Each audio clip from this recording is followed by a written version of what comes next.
Hello everyone, আসসালামু আলাইকুম। আপনারা সবাই কেমন আছেন? আলহামদুলিল্লাহ, এই তো আল্লাহর রহমতে আমরা সবাই ভালো আছি। তো আজকে আরেকটা দিন শুরু হয়ে গেল, আর আপনাদেরকে নিয়েই সকালটা শুরু করলাম।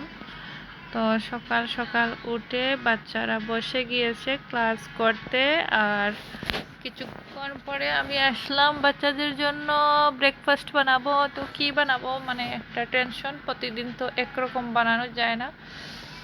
তাই এখানে আমি প্যানকেক বানিয়ে নিচ্ছি।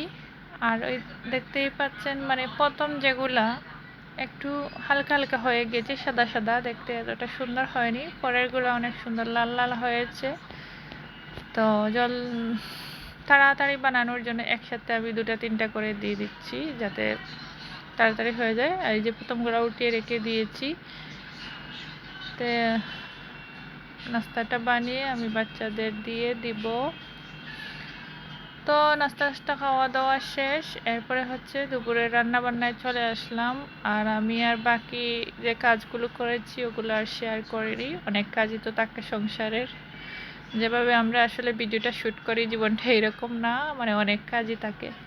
তো যাই হোক, এদিকে আমি হচ্ছে এই যে প্রেশার কুকারে গরুর মাংস বসিয়ে দিয়েছিলাম, আর এটা হয়ে গিয়েছে।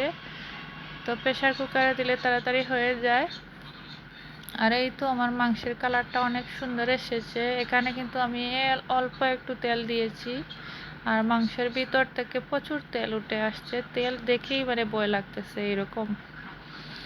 তো আমি এখান থেকে অর্ধেকটা দিয়ে বিরিয়ানি রান্না করে ফেলবো। আজকে আর রান্না বান্নার তেমন একটা ঝামেলা করতেছি না, আর আমার বাচ্চারাও পছন্দ করে।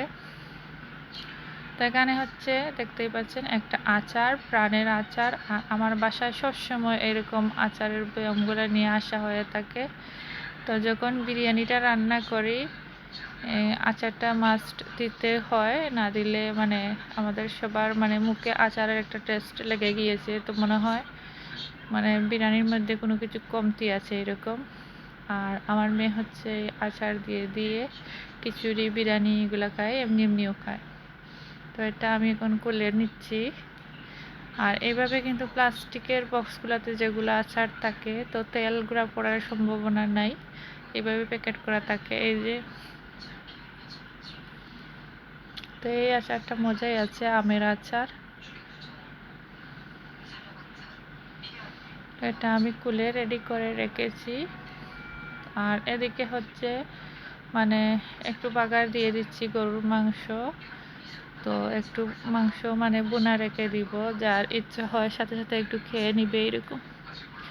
তো এই তো আমার এখানে সালাদ কাটা রেডি হয়ে গিয়েছে। আর এদিকে হচ্ছে এই যে অল্প একটু গুস্তু তুলে রেখেছি। আর এই যে বিরিয়ানিটা রান্না হয়ে গিয়েছে।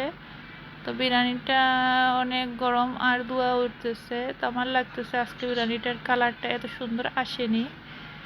আর আমার হচ্ছে এই যে জানালা দিয়ে প্রচুর আলো আসে, এই জন্য মানে কালারটা সুন্দর আসছে না। তো এখন সব কাজকর্ম শেষ করে খাবার খেতে এসে বসে পড়েছি। এই যে বিরিয়ানি নিয়ে বসেছি। তো কি বলবো আমি আপনাদের, আলহামদুলিল্লাহ অনেক মজা হয়েছিল। তো এখান থেকে শুধু আপনাদেরকে শেয়ার করতে পারতেছি, খাওয়াতে পারতেছি না। আর যদি স্মেল নিতে পারতেন তাহলে বুঝতেই পারতেন যে মানে আমি কি সত্যি বলছি নাকি মিথ্যা বলছি এরকম। তো যাই হোক, খেয়ে নিব। তো খাওয়া দাওয়া শেষ করার পর আমাদের বাসায় গেস্ট এসেছে। তো ওদেরকে নিয়ে কিছুক্ষণ নাস্তা টাস্তা খাওয়া দাওয়া করার পর এই যে সন্ধ্যার পর দিয়ে আমরা একটু বের হয়েছি, সবাই মিলে একটু ঘোরাফেরা করব। এখানে একটা শপিং মার্কেটে এসেছিলাম, আর এখান থেকে একটু ঘোরাঘুরি করে বেরিয়ে পড়েছি। তো এখানে দেখতে পেয়েছেন লটারি, এই মার্কেটে লটারি দিয়ে থাকে। তো লটারিটা লিখে নিচ্ছিল, আর এই যে ওরা দৌড়াদৌড়ি করছে। এখন এই যে ফাতেমা যাবে লটারিটা ছাড়তে, তো আপনারা দেখতেই থাকুন মানে ওরা কি করে। আমি ওদের একটু শুট নিয়েছি। ও হচ্ছে মানে বক্সটা ধরতেই পারছি না এরকম মানে ওই উপর দিয়ে। তো একটা পাকিস্তানি লোক ওকে একটু সাহায্য করলো, তো টিকিটটা মানে ছাড়তে পেরেছে। এখন অনেক হ্যাপি, নাচতে নাচতে চলে আসছে। তো সেকেন্ড আমরা এখানে হচ্ছে আরেকটা মার্কেটের দিকে ঢুকে যাচ্ছি। আমার মেয়ে আর আমার ফ্রেন্ড এই যে ওরা মার্কেটের ভিতর ঢুকে যাচ্ছে আবাইয়া